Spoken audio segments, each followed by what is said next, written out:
மதுரை மாநகர் கீழத்துறை காவல்துறையினருக்கும் வில்லாபுரம் கிழக்கு திருமுனியாண்டி கோவில் அருகே உள்ள இந்த கருவேலங்காட்டுக்குள் கஞ்சா கடத்துவதாக கடந்த 2024ஆம் ஆண்டு மார்ச் 7ஆம் தேதி அன்று ரகசிய தகவல் கிடைத்துள்ளது. இதனை அடுத்து பார்த்தீங்கன்னா அப்பகுதிக்கு சென்ற கீழத்துறை காவல்துறையினர் அங்கு மரத்திற்கு கீழ் வெள்ளை சாக்குடன் நின்றிருந்த மதுரை புதுஜெயில் ரோடு மொரட்டம்பத்திரி பகுதியைச் சேர்ந்த சகோதரர்களான பாண்டியராஜன் மற்றும் அவர்களது சகோதரர்கள் பிரசாந்த் மற்றும் பாண்டியராஜனின் மனைவி சரண்யா ஆகிய 3 பேரையும் பிடித்து விசாரித்த போது 25 கிலோ உலர் கஞ்சா இலைகள் பதுக்கி வைத்திருந்தது கண்டுபிடிக்கப்பட்டிருந்தது. இந்த நிலையில் மூவரையும் பிடித்து விசாரித்த போது மதுரை காமராஜர் பகுதியை சேர்ந்த பிரபல ரவுடியான வெள்ளைக்காளியின் அண்ணன் சின்ன முனுஸ் மகன் சண்முகவேல் இரவு நேரத்தில் 25 கிலோ கஞ்சா வைத்திருக்குமாறு கொடுத்ததாகவும் தெரிவித்திருக்கிறார்.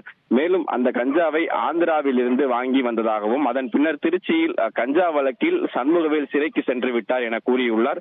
இதனையடுத்து பாண்டியராஜன் மற்றும் அவரது சகோதரர்கள் பிரசாந்த் மற்றும் பாண்டியராஜனின் மனைவி சரண்யா ஆகிய 3 பேரையும் கைது செய்திருக்கிறார்கள். இந்த வழக்கானது மதுரை மாவட்டம் போதைப் பொருள் தடுப்பு முதலாவது கூடுதல் நீதிமன்றத்தில் விசாரணை நடைபெற்று வந்த நிலையில் இன்று வழக்கின் இறுதிக்கட்ட விசாரணையில் நீதிபதி ஹரிஹரகுமார் முன்பாக விசாரணைக்கு வந்தபோது மூவர் மீதான குற்றம் நிரூபிக்கப்பட்ட நிலையில் பாண்டியராஜன் மற்றும் அவரது சகோதரர் பிரசாந்த் மற்றும் பாண்டியராஜனின் மனைவி சரண்யா ஆகிய மூவருக்கும் தலா 12 ஆண்டு ஆழம் சிறை தண்டனை விதிக்கப்பட்டு 1 லட்சம் ரூபாய் அபராதம் விதிக்கப்பட்டு உத்தரவிட்டார். இதனை அடுத்து சிறையில் அடைக்கப்பட்டதாக காவல்துறையினர் அழைத்து செல்ல போது நீதிமன்றத்தின் உத்தரவை கேட்ட குற்றவாளியான பாண்டியராஜன் மற்றும் அவரது சகோதரர் பிரசாந்த் ஆகிய இருவரும் திடீரென நீதிபதிக்கு கொலை மிரட்டல் விடுத்ததோடு நீதிமன்றத்தின் கண்ணாடிகளை கையால் உடைத்து அவர்கள் அராஜகத்தில் ஈடுபட்டனர்.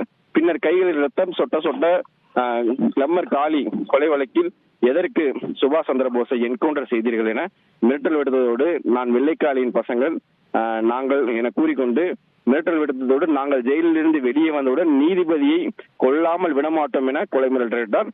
பின்பு அவர்களை அங்கிருந்து காவல்துறையினர் அப்புறப்படுத்தி அவர்களை கட்டி போட்டு அவர்களை அழைத்து சென்று மதுரை ராஜேஷ் மருத்துவமனைக்கு அவர்களை சிகிச்சை அளித்த பின்பு தற்போது நீதிமன்றத்திற்கு அழைத்து சென்றனர்.